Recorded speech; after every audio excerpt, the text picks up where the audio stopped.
যে মাসটিতে আমরা আছি এটা হলো রজব মাস এবং রজব মাসের প্রায় অর্ধেক অতিবাহিত হতে চলেছে। রজব মাসের পরে আর একটা মাস শাবান, তারপরেই হলো রমজান। আমার জানতে চাওয়া হলো রজব মাস কেন বেশি গুরুত্বপূর্ণ। এটা একটা গুরুত্বপূর্ণ মাস। এই রজব মাসটা কেন গুরুত্বপূর্ণ, তার গুরুত্বের কারণ কি? কারা কারা বলতে পারবেন? একটু হাত তোলেন। 2, 3, 4, 5, অল্প 5-6টা হাত মাত্র উঠলো। মাশাআল্লাহ।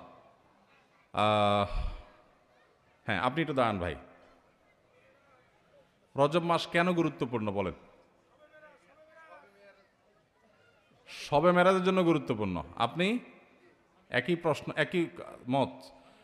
এটা শবে মেরাজের মাস, সেজন্য গুরুত্বপূর্ণ। আচ্ছা বসেন। আর শবে মেরাজের জন্য রজব মাস গুরুত্বপূর্ণ, মেরাজের মাস, সেজন্য 27 তারিখ 27 রজব মেরাজ এর রাত বলা হয়, সে কারণে এই মাসটা গুরুত্বপূর্ণ। এই মতের পক্ষে যারা আছেন তারা একটু হাত তোলেন। মানে রজব মাস মেরাজের মাস, শবে মেরাজের মাস, এই জন্য এটা গুরুত্বপূর্ণ। এই মতের পক্ষে যারা, তারা হাত তোলেন। ব্যাপার কি? আর বাকিদের মতে কি এটার কোনো গুরুত্ব নাই? হ্যাঁ, রমজান মাসের রমজান মাসের প্রস্তুতি, রজব মাস, এই মেরাজের মাস, মেরাজের মাসের কারণে এই মাস গুরুত্বপূর্ণ। এই মতের পক্ষে যারা, তারা হাত তোলেন। চিন্তা করছে কোথায় হাত তুলে আবার কোন বিপদে পড়ি। না, কোনো বিপদ আপদ না, আমি একটা জিনিস জানার চেষ্টা করছি, বোঝার চেষ্টা করছি। রজব মাসটা যে হিজরি বর্ষের 12 মাসের মধ্যে বিশেষ গুরুত্বপূর্ণ, কোরআন হাদিসের আলোকে তাৎপর্যপূর্ণ, এই কথা যারা জানেন তার হাত তোলেন। তার মানে আসলে আমাদের জানাশোনাই নাই। বাস আলহামদুলিল্লাহ, আমি যে উদ্দেশ্যে এই প্রশ্নটা পেড়েছিলাম সেই উদ্দেশ্য হাসিল হয়ে গেছে, আমার বোঝা হয়ে গেছে। তাহলে বোঝা গেল এই বিশাল মাহফিলের এতগুলো মানুষের প্রায় বেশিরভাগ মানুষ, বলতে গেলে প্রায় সকলে, হাতে গোনা কয়েকজন বাদে, আমরা জানিই না এ মাসটা কেন গুরুত্বপূর্ণ। অথচ এটা ইসলামের এমন একটা বিষয় যে বিষয়টি জানা আমাদের সবার উচিত ছিল। আমি কি সে তাৎপর্য নিয়ে কথা বলবো একটু? ভাইরা আমার, আমি আমার আলোচনার শুরুতে যে আয়াতে কারিমা তেলাওয়াত করেছি, এই আয়াতটা সূরা তওবার আয়াত। আল্লাহ রাব্বুল আলামিন এই আয়াতে ইঙ্গিত করেছেন এই মাসের তাৎপর্য বিষয়। আল্লাহ সুবহানাহু ওয়া তাআলা বলেছেন, ইন্না ইদ্দাতাশ শুহুরি ইনদাল্লাহি 12 শাহরান ফি কিতাবিল্লাহি ইয়াওমা খালাকাস সামাওয়াতি ওয়াল আরদ মিনহা আরবাআতুন হুরুম। নবমণ্ডল এবং ভূমণ্ডল সৃষ্টি থেকেই বছরকে আল্লাহ তাআলা 12 মাসে বিভক্ত করেছেন। 12 মাসে বছর বিভক্ত হওয়ার এই ইতিহাস নবমণ্ডল এবং ভূমণ্ডল সৃষ্টির দিন থেকেই, এটা স্বয়ং আল্লাহ শুরু করেছেন। এটা কারোর সৃষ্টি, কারোর আবিষ্কার নয়।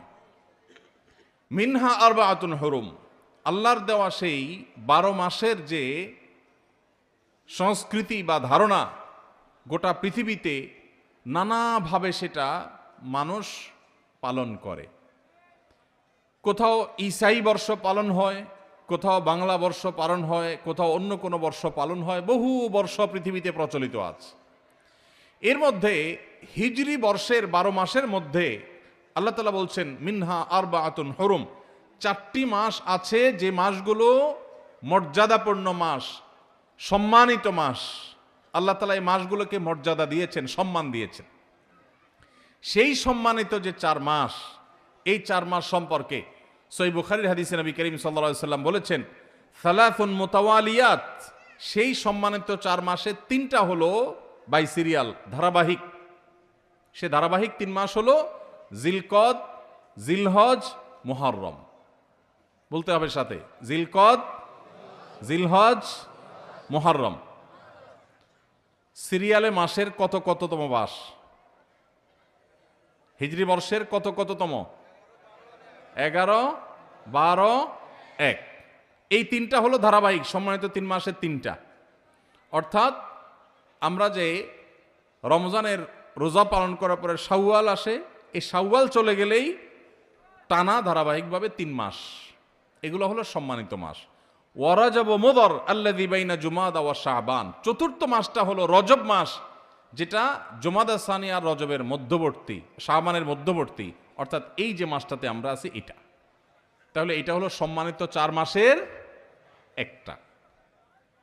ভাইরা আমার, এই কথাটা এর আগেও যারা জানতেন, আগে থেকেই জানতেন যে রজব মাসটা সম্মানিত 4 মাসের একটা, এটা যারা আগে থেকে জানতেন তারা একটু হাত তোলেন। খুবই অল্প সংখ্যক মানুষ। তাহলে আজকের মাহফিল থেকে নেওয়ার মতো একটা জিনিস ইতিমধ্যে আমরা পেয়ে গেছি, সেটা হলো সম্মানিত 4 মাস বছরের রমাদানটা সবচেয়ে সেরা, সেটার কোনো আলোচনা নাই, সব কিছুর ঊর্ধ্বে। রমজান মাসের পরে হিজরি বর্ষের 4টি সম্মানিত মাস আছে। এই 4টি সম্মানিত মাসের মধ্যে 3টা ধারাবাহিক, জিলকদ, জিলহজ, মুহররম, আর চতুর্থ মাসটা হলো রমজান মাসের আগের মাস, অর্থাৎ যেই মাসটাতে আমরা এখন আছি রজব মাস, এই মাসটা। তাহলে এই ইলমটা, এই কোরআনের ধারণাটা, এটা আজকে থেকে নিয়ে যাব ইনশাআল্লাহ। এই ইলমটা নিলে লাভ হবে কি?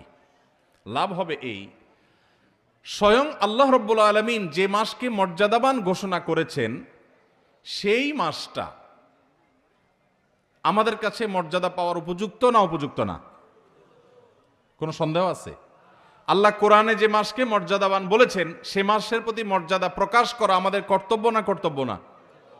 এখন আমরা যদি কাউকে না চিনি, তাকে কি মর্যাদা দেওয়া যাবে? আপনি ডিসি অফিসে চাকরি করেন, নতুন বাংলাদেশে পুরাতন ডিসি পরিবর্তন হয়ে নতুন ডিসি সাহেবের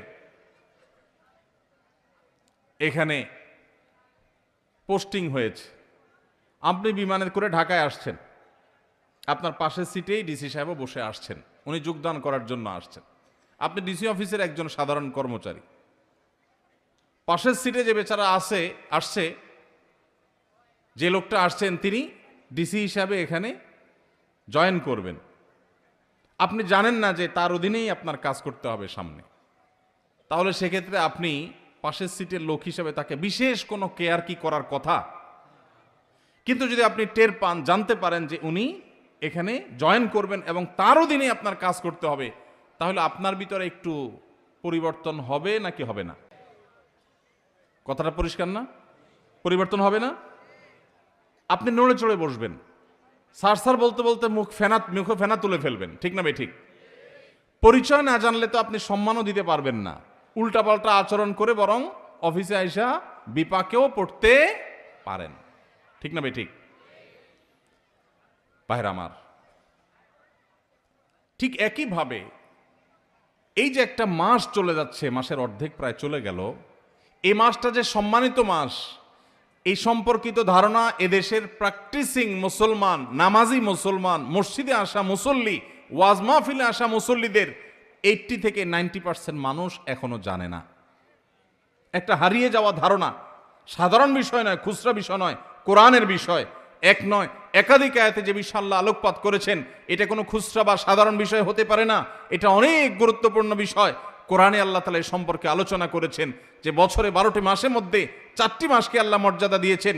এই মর্যাদার মাসটা অর্ধেক চলে গেছে, একবারের জন্য আপনার এই চিন্তাও মাথায় আসে নাই যে একটি সম্মানিত মাস আমি অতিবাহিত করছি, অতিক্রম করছি, একটি সম্মানিত মাস পার হচ্ছে, আপনি একটু নড়ে চড়েও বসেন নাই, তাহলে বোঝা গেল আপনি ওই মাসের সম্মান দেওয়া তো দূরের কথা, সেই সম্মানিত মাসের ধারণাটুকুই আপনার মধ্যে না থাকার কারণে আপনি বরং আল্লাহর দেয়া সম্মানকে অবমাননা করা, অবজ্ঞা করা, অবহেলা করার দায়ে আপনি দায়ী হওয়ার সম্ভাবনা আছে।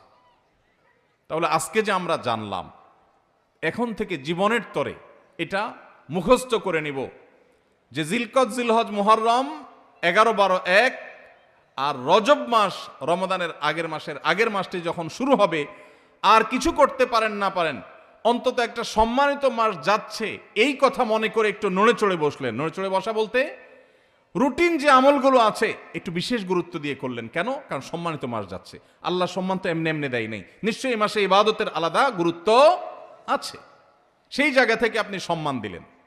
আরেকটা এক্সাম্পল দেই, ধরেন আপনার শ্বশুর মশাই, হবু শ্বশুর, এখনো বিয়ে হয় নাই, সব কথাবার্তা চূড়ান্ত হয়েছে, আগদ হবে, বিয়ে শাদী হবে, শ্বশুর মশাই তিনি আসছেন,